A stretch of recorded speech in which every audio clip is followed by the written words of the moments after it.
Bharatiya Janata party का प्रचार तंत्र फिर से किसानों को गाली देने लग गया। कंगना रनावत, जो कि भारतीय जनता पार्टी की सबसे बड़ी चाटुकार हैं, इन्होंने हमारे किसानों को फिर से आतंकवादी बता दिया और किसान को आतंकवादी बताया तो बताया, देश को भी गाली दे रही हैं। अब ये आपकी स्क्रीन पर इन्होंने क्या कहा और इन्होंने किसके जवाब में ये बात कहा, मैं आपको बाद में बताऊंगा। सबसे पहले इन्होंने क्या कहा आपकी स्क्रीन पर।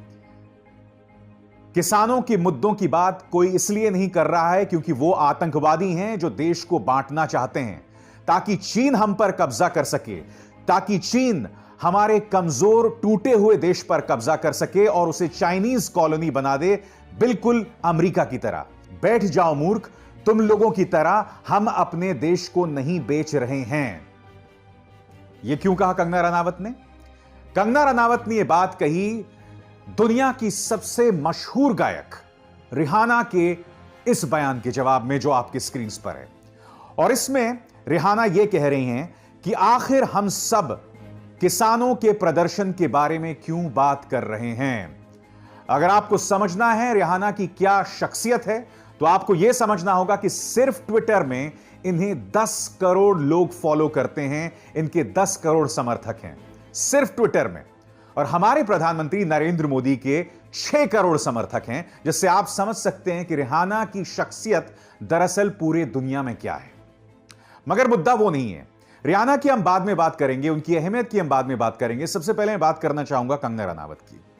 इस एक बयान में इन्होंने किसानों को गाली दी, देश को गाली दी।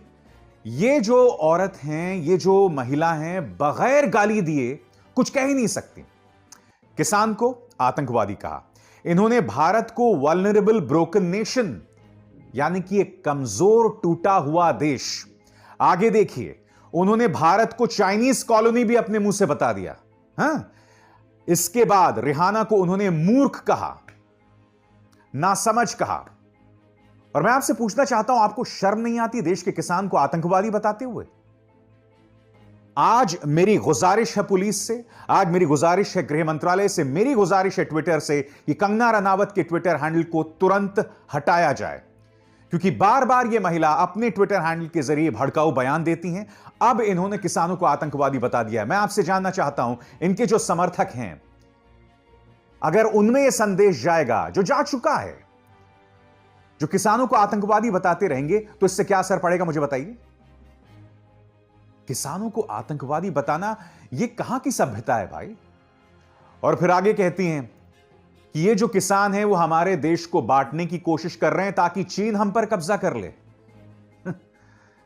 हमारे 20 सैनिक मारे जाते हैं मोहतरमा कंगना, 20 सैनिक शहीद हो जाते हैं और प्रधानमंत्री नरेंद्र मोदी के मुंह से आज तक चीन शब्द नहीं निकला है। क्या आपने कभी प्रधानमंत्री नरेंद्र मोदी को इस मुद्दे पर कटघरे में खड़ा किया है कि मेरे 20 जवान शहीद हो गए थे और आप खामोश रहे उनके आक्रामक के बारे में, उनके गुनहगार के बारे में?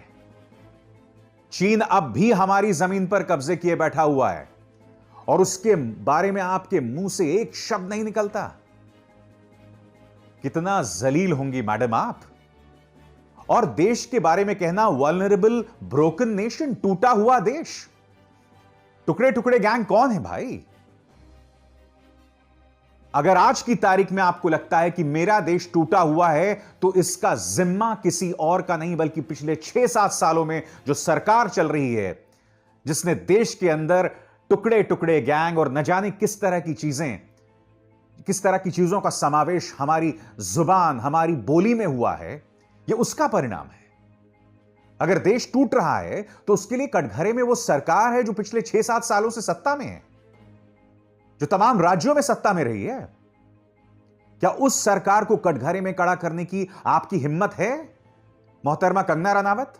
और सबसे ज्यादा हास्यास्पद बात दोस्तों, रिहाना ने जो कहा उस पर भारतीय विदेश मंत्रालय की प्रतिक्रिया भी आ गई है। रिहाना जो है वो कोई देश नहीं है, वो एक प्राइवेट सिटीजन है, वो एक गायक है और उस पर भारतीय विदेश मंत्रालय की प्रतिक्रिया भी आ गई। इसलिए तो मैं बोल रहा हूं दोस्तों, एक आदमी की इज्जत बचाने के लिए इन लोगों ने देश की कूटनीति की ऐसी तैसी कर दी है, देश की विदेश नीति की ऐसी तैसी कर दी है।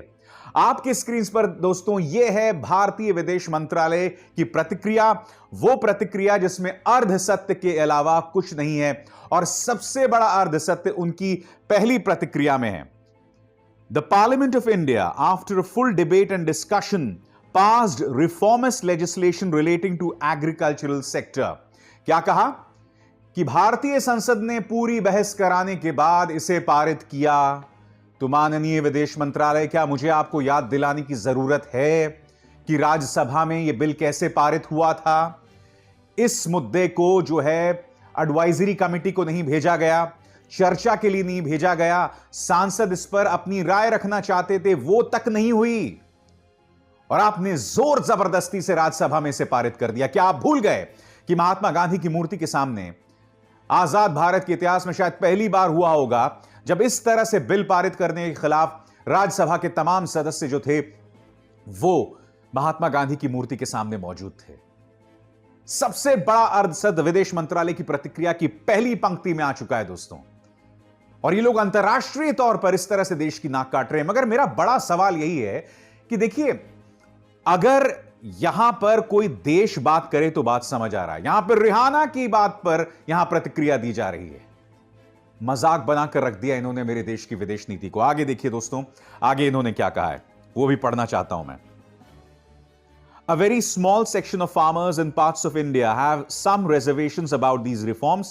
Respecting the sentiments of the protesters, the government of India has initiated a series of talks with their representatives.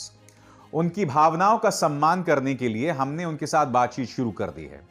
तो मैं विदेश मंत्रालय से पूछना चाहता हूं कि अगर आपने उनकी भावनाओं का सम्मान किया है तो सिंघू बॉर्डर पर, गाजीपुर बॉर्डर पर या फिर शाहजहांपुर बॉर्डर पर आपने इंटरनेट क्यों बंद कर दिया, जो रिहाना भी उठा रही हैं, ग्रेटा थनबर्ग भी उठा रही हैं, या जिम कॉस्टा भी उठा रहे हैं, या मीना हैरिस भी उठा रही हैं।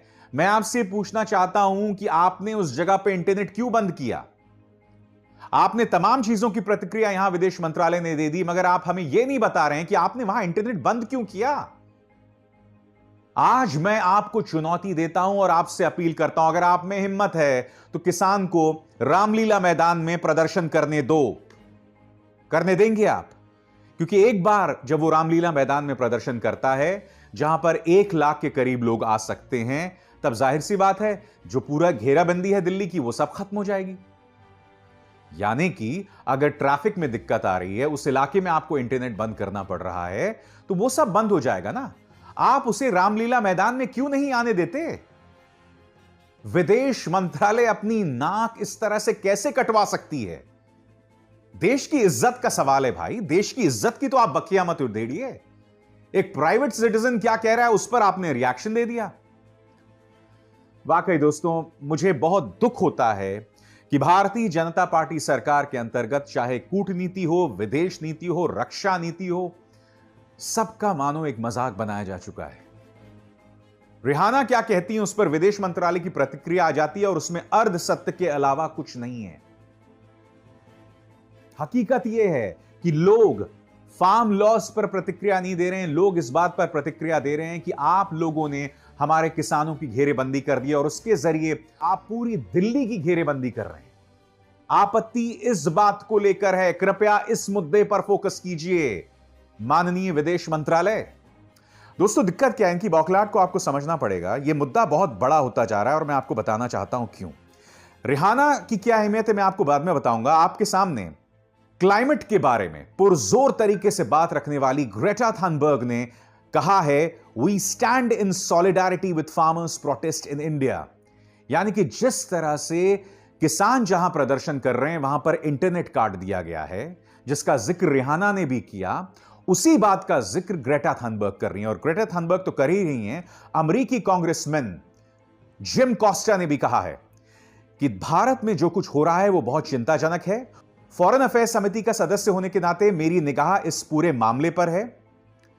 शांतिपूर्ण प्रदर्शन करने का अधिकार सबको है, यह कोई और नहीं बल्कि अमेरिकी कांग्रेसमैन कह रहे हैं। आपके स्क्रीन पर दोस्तों ये हैं मीना हैरिस। मीना हैरिस कौन है? ये भतीजी हैं अमेरिकी उपराष्ट्रपति कमला हैरिस की। क्या कह रही हैं? It's no coincidence that the world's oldest democracy was attacked not even a month ago And as we speak, the most populous democracy is under assault. This is related. We all should be outraged by India's internet shutdowns and paramilitary violence against farmers protesters.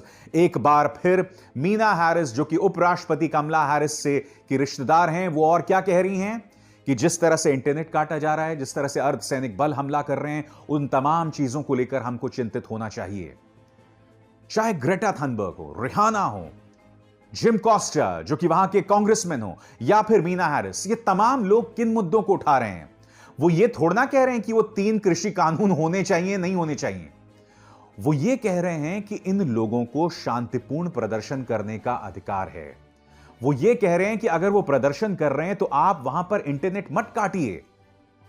जो लोग आज की तारीख में इन लोगों पर हमला कर रहे हैं, उन्हें सवाल अपनी सरकार से पूछना चाहिए कि अगर इस सरकार के पास डरने को कुछ नहीं है, अगर इस सरकार के पास छिपाने को कुछ नहीं है, तो सिंघू बॉर्डर, गाजीपुर बॉर्डर, शाहजहांपुर, इन तमाम जगहों पर इंटरनेट क्यों काट दिया गया है? 4G क्यों निरस्त कर दिया गया है? मुझे इस सवाल का जवाब दीजिए ना आप। और ये माननीय रिंकिया के पापा इस ट्वीट के जरिए रिहाना को संदेश दे रहे हैं कि रिहाना, देखिए किस तरह से पुलिस पर अत्याचार हुआ। सांसद मनोज तिवारी अपने इसी मंच पर बैठकर पुलिस के साथ जो हिंसा हुई थी, मैंने उसकी कड़ी भर्त्सना की थी। मगर मैं आपसे पूछना चाहता हूं, क्या आपकी हिम्मत है किसान नवरीत सिंह के लिए आवाज उठाने की? वो नवरीत सिंह जिसका ट्रैक्टर पलट गया था, वो नवरीत सिंह जिसका परिवार पुलिस की थ्योरी पर विश्वास नहीं करता, उसका परिवार जो है इंसाफ की मांग कर रहा है। और जो पुलिस की थ्योरी के उलट बात रख रहे हैं, उनके खिलाफ देशद्रोह का मुकदमा दर्ज किया जा रहा है। देश भर में उनके खिलाफ FIR दर्ज किया जा रहा है। तो मैं आपसे जानना चाहता हूं मनोज तिवारी, क्या आपने किसानों के लिए अपनी आवाज बुलंद की? क्योंकि मैंने अपने पुलिस वालों के लिए आवाज बुलंद की। जब लॉयर्स ने, जब वकीलों ने पुलिस वालों को मारा था, तब भी मैंने अपने पुलिस वालों के लिए आवाज बुलंद की थी। मैं आपसे पूछना चाहता हूं मनोज तिवारी, क्या आपने कभी भी पुलिस वालों के लिए आवाज बुलंद की जब उनकी वकीलों ने पिटाई की थी? नंबर 1। या फिर जब मेरे 20 जवान शहीद हो गए थे, तब क्या आप अपने सरकार से आपने सवाल किया था? या फिर उनकी शहादत को लेकर आप वोट बटोर रहे थे, जैसा कि आपने पुलवामा में किया? और आपके मुंह से तो बिल्कुल भी अच्छा नहीं लगता पुलिस वालों के हित में बात करने से। यह तस्वीर देखिए दोस्तों, यहां पर मान्यवर मनोज तिवारी, मान्यवर रिंकिया के पापा एक DCP का गिरेबान पकड़ रहे हैं। कोई और आदमी होता ना, वो अब तक जेल के अंदर होता। तो कृपया मनोज तिवारी, पुलिस वालों की तो आप बात मत कीजिए, क्योंकि आपके मुंह से यह शोभा बिल्कुल नहीं देता। बहुत दुख की बात है दोस्तों, पूरा प्रचार तंत्र फिर लग गया है किसानों को बदनाम करने के लिए, मगर इसकी एवज में कुछ और नहीं हो रहा है। जो मिसालें मैंने आपको दी हैं, उससे यही प्रमाणित होता है कि देश बदनाम हो रहा है। इनमें से जितने लोग आवाज उठा रहे हैं, वो आवाज इसलिए उठा रहे हैं दोस्तों, क्योंकि उन्हें लगता है कि किसानों को शांतिपूर्ण प्रदर्शन करने का अधिकार है। और अगर वो प्रदर्शन कर रहे हैं तो आप इंटरनेट को वहां से मत हटाइए। आपने न सिर्फ इंटरनेट हटा दिया, ये देखिए तस्वीरें देखिए, आप सड़कों पर कील गाड़ रहे हैं, आपने वहां बैरिकेडिंग कर दी है, आपने स्थायी सीमेंट स्ट्रक्चर्स खड़े कर दिए हैं। इतना डर, 303 सीटों वाली सरकार को इतना डर। और सबसे दुख की बात है दोस्तों कि विपक्ष भी जब यह आवाज उठाता है, मैं ट्विटर पर एक क्लिप देख रहा था जो कि पवन खेरा, कांग्रेस के प्रवक्ता पवन खेरा ने अपने ट्विटर हैंडल पे पेश किया। उसमें इंडिया टुडे का जो पत्रकार है, वो उनसे पूछ रहा था कि भाई, क्या यह पूरा मामला मोदी बनाम एंटी मोदी नहीं हो गया है? तो इसका जवाब बखूबी दिया पवन खेरा ने। और मुद्दा यहां पर यही उठता है कि प्रधानमंत्री नरेंद्र मोदी से सवाल उठेगा। उस एक व्यक्ति की शख्सियत को बचाने के लिए आप इंटरनेट नहीं काट देंगे। उस एक व्यक्ति की शख्सियत बचाने के लिए आप गतिरोध नहीं पैदा कर देंगे। उस एक व्यक्ति की शख्सियत बचाने के लिए, उसका करिश्मा बचाने के लिए आप सड़क पर कीले नहीं लगा देंगे, क्योंकि उस एक व्यक्ति की इज्जत बचाने के लिए आपने पूरे देश की इज्जत की बखिया उधेड़ दी है। दोस्तों, रिहाना के बयान से आखिर भारतीय जनता पार्टी का प्रचार तंत्र क्यों बौखलाया हुआ, आपको एक बात समझना होगा। मैं आपको पहले बता चुका हूं, इनके 10 करोड़ फॉलोअर्स सिर्फ ट्विटर पर हैं, समर्थक सिर्फ ट्विटर पर हैं। और इससे पहले आपके स्क्रीन पर आप देख सकते हैं, इन्होंने मुद्दा उठाया था सूडान में।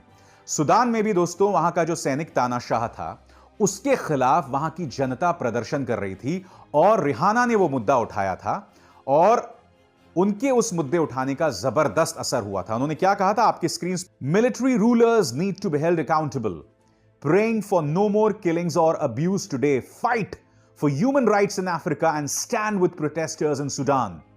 क्या बोल रही हैं यहां पे रिहाना कि सैनिक तानाशाहों को कोई अधिकार नहीं है लोगों के हकों को दबाने का। मैं उनके मानवाधिकार के साथ खड़ी हूं और हत्याएं नहीं होनी चाहिए और गाली गलौज नहीं होना चाहिए और मानवाधिकार हनन नहीं होना चाहिए। इन्होंने सूडान का मुद्दा उठाया था और उसका नतीजा यह हुआ था कि एक भूचाल आ गया था बिल्कुल, और उसका सीधा असर सूडान पर पड़ा था। बीजेपी इसलिए बौखलाई हुई है। मगर आज मैं पूछना चाहता हूं, आप सबक तो नहीं ले रहे हैं, आप उल्टी बुद्धि से और काम कर रहे हैं। विनाशकाली विपरीत बुद्धि आप पर बिल्कुल फिट बैठता है। क्यों, मैं आपको बताता हूं। आपके सामने ये देखिए बिहार सरकार ने क्या किया है। Anyone found staging protests, sitting on a dharna, blocking roads will not be eligible for government jobs or any kind of government contract, says Bihar Police's new circular। यानी कि कोई भी जो धरना करेगा, रास्तों को रोकेगा या फिर किसी तरह का प्रदर्शन करेगा, उसे सरकारी नौकरी नहीं मिलेगी। ये किसी और का नहीं बल्कि भारतीय जनता पार्टी शासित बिहार का है। यानी कि अब ये हम लोगों का लोकतांत्रिक अधिकार छीन लेना चाहते हैं प्रदर्शन करने का। कंगना रनावत के शब्दों में कितना जलील हो गया आप लोग, मैं ये समझना चाहता हूं आपसे, कितना जलील हो गया आप लोग। इस सरकार के अंतर्गत, भारतीय जनता पार्टी की सोच के अंतर्गत लोकतंत्र क्या होता है हम नहीं जानते हैं।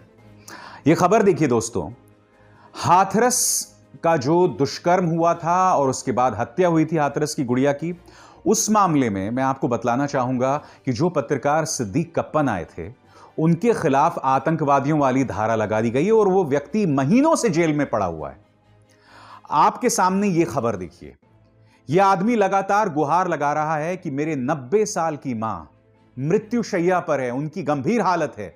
कुछ दिनों पहले सुप्रीम कोर्ट ने इजाजत दी थी कि वो अपनी मां के साथ वीडियो कॉल कर सकें। मगर क्या आप जानते हैं कि सिद्दीक कप्पन अपनी मां के साथ जब वीडियो कॉल कर रहे थे तो उनकी मां उन्हें पहचान नहीं पा रही थी। उनकी हालत इतनी गंभीर है, मगर सिद्दीक कप्पन को 5 दिनों के लिए रिहा नहीं कर सकते। कहां है लोकतंत्र इस देश में दोस्तों? इंसानियत कहां गई आपकी? और अब तक उत्तर प्रदेश सरकार ऐसा कोई प्रमाण पेश नहीं कर पाई कि सिद्दीक कप्पन एक आतंकवादी है। और यह खबर देखिए, 19 जनवरी को क्या हुआ था दोस्तों, सीतापुर के जो डीएम हैं, उन्होंने 162 लोग जो कि किसान के मुद्दों पर प्रदर्शन कर रहे थे, उन पर सख्ती करते हुए 10 लाख रुपए के बॉन्ड जो हैं उसका नोटिस जारी कर दिया था। इलाहाबाद हाई कोर्ट ने डीएम सीतापुर को कड़ी फटकार लगाई। नतीजा यह हुआ कि अब जाकर, जो कि आलोक पांडे खबर दिखा रहे हैं एनडीटीवी के, the UP government has told Allahabad high court the DM Sitapur is dropping proceedings against all 162 people, mostly farmers, issues breach of peace notices for 10 lakh rupee bonds on January 19। मतलब क्या हुआ इसका कि आखिरकार जो इन्होंने नोटिस जारी कर दिए थे 10 लाख रुपए वाले, उन्हें खत्म करना पड़ रहा है जब इलाहाबाद हाई कोर्ट ने उन्हें फटकार लगाई। आप जानते हैं मनदीप पुनिया के मामले में कोर्ट ने क्या कहा? मनदीप पुनिया के मामले में कोर्ट ने कहा कि बेल जो है वो नियम होना चाहिए और जेल अपवाद, यानी कि बहुत ही कम मौकों पर आपको शख्स को जेल पर भेजना चाहिए। और यह कहकर उन्होंने मनदीप पुनिया को रिहा कर दिया। आज मैं आपसे पूछना चाहता हूं कि मनदीप पुनिया और सिद्दीक कप्पन के बीच का फर्क क्यों? ये तमाम मुद्दे मैं आपके सामने इसलिए रख रहा हूं क्योंकि इस देश के अंदर लोकतंत्र टूट रहा है। कंगना रनावत, जब आप देश को यह कहती हैं कि देश बिखरा हुआ है, तो आपको यह मुद्दे उठाने चाहिए। आप मेरे देश को चाइनीज कॉलोनी बता रहे हो। आपने जो शब्द कहे वो कोई और कहता तो उसके खिलाफ अब तक देशद्रोह का मुकदमा दर्ज कर दिया जाता। लोकतंत्र की यह हालत है जो मैं अब आपको बतला रहा हूं अपने कार्यक्रम में। इन मुद्दों पर आपको गौर करना चाहिए, मगर आप जैसे बीजेपी के चाटुकार से मैं उम्मीद नहीं कर सकता हूं।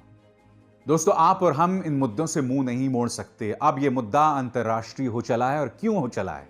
क्योंकि अंतर्राष्ट्रीय समुदाय को इस बात की चिंता नहीं है कि आपको वो 3 कानून लागू करने चाहिए या नहीं लागू करने चाहिए। उसकी चिंता इस बात पर है जिस तरह से किसान को बदनाम किया जा रहा है, जिस तरह से किसान पर दमन हो रहा है, जिस तरह से किसान जहां प्रदर्शन कर रहा है वहां पर इंटरनेट काटा जा रहा है।